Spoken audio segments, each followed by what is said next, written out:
Hello, I'm Aaron Ewald, the Technology Director here at Sanilac ISD. I get the privilege of reading Chapter 5 to you. So let's begin. Wake up, sleepyheads, said Gabby. Billy blinked. For a moment, he had no clue where he was. He stretched, like a bubble rising through murky water to sunlight above. He slowly worked his way to being fully awake and aware. He remembered the night and his failed attempt to stay up until morning, and it disappointed him. He felt he had been cheated out of something that should have been his. Is it tomorrow? Peeped Sal. It's almost lunchtime, said Gabby. Your mom called from the road. They'll be home in about an hour. Gabby kissed the tops of both of their heads. Your dad called earlier to see how the night went. He said to let you sleep in, but I never thought you'd sleep this late. When your mom called, she said to wake you up. How was Dad's show? Asked Billy. Papa's show? Said Sal. He said he sold 5 pieces, Gabby told them. He sounded happy. She scooped up the nest of blankets from the floor. Let's get your rooms in shape before they get here. She turned toward Billy. When did you come into Sal's room? She said, I checked on Sal when I got up, and I was surprised to see you. I'm not sure. Were you afraid? Nope. You know you can always wake me up. Billy did a combination nod and shrug. Gabby started making Sal's bed. She shook out one of the blankets.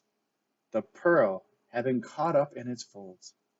As the blanket ballooned and settled on the mattress, the pearl shot across the room, hit the wall, and magically rolled to a stop at Sal's feet.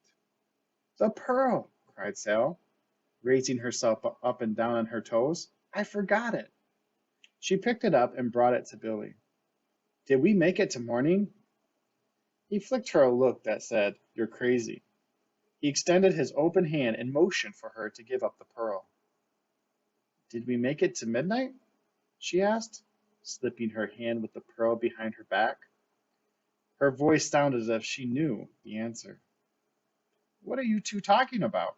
Asked Gabby as she smoothed out the bedspread. Nothing, replied Billy. And what is this?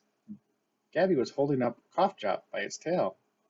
Were you planning on running away in the middle of the night? Is this your pack of provisions? That's Cough Drop, said Sal. Billy made him for me. He's the Drop sister's cousin. He just eats cough drops and he can't talk. Gabby laughed. You are clever, Billy boy, and smart. I don't know about the year of the dragon until last night. Soon I will learn everything, asked Sal. Yes, you will, said Gabby. Gabby told him to get dressed and hurry down to the kitchen. I can make you something to eat right away, or we can make a big brunch and wait for your parents to get here. Brunch, said Billy. Brunch, said Sal. Meet me in the kitchen, said Gabby. Billy and Sal were alone, their eyes connected, and they exchanged a meaningful look. And then Sal reached out reluctantly to Billy. She gave him the pearl, and she gave him the most forlorn expression imaginable. I tried to stay awake, she said.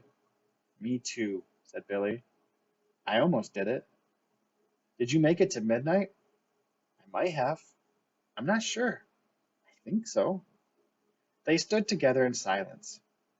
Billy's forehead wrinkled in thought. These were the things he was thinking.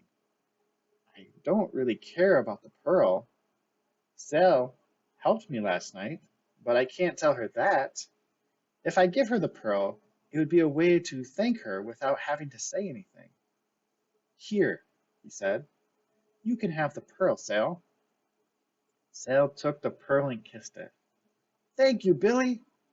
She hopped with glee and did a little dance, pulling her nightgown by its hem and swishing it about.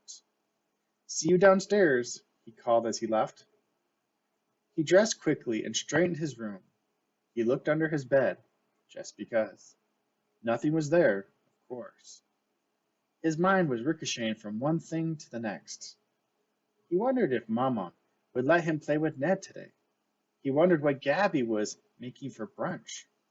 He hoped that Mama and Papa didn't go away overnight again for a long time. When they both were gone, the air in the house was harder to breathe somehow.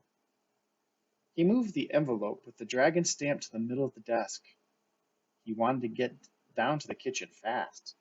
He could hear the promising sound of pots and pans. But he decided to do something first. He tore a piece of paper from the notebook in his backpack and wrote a letter to put in the envelope and mail. The letter said, "Dear Sal, we'll make it to the morning next time. You're okay. Your brother, Billy." He knew she couldn't read the letter by herself, but he thought she'd like it anyway. As he was stuffing it into the envelope, he heard joyful shrieks coming from below. Sal. He didn't want to be left out of anything. The envelope could be addressed and sealed and sent later. And now? Now he could sail downstairs to see what the day would bring. Well, thanks for listening, and have a good one.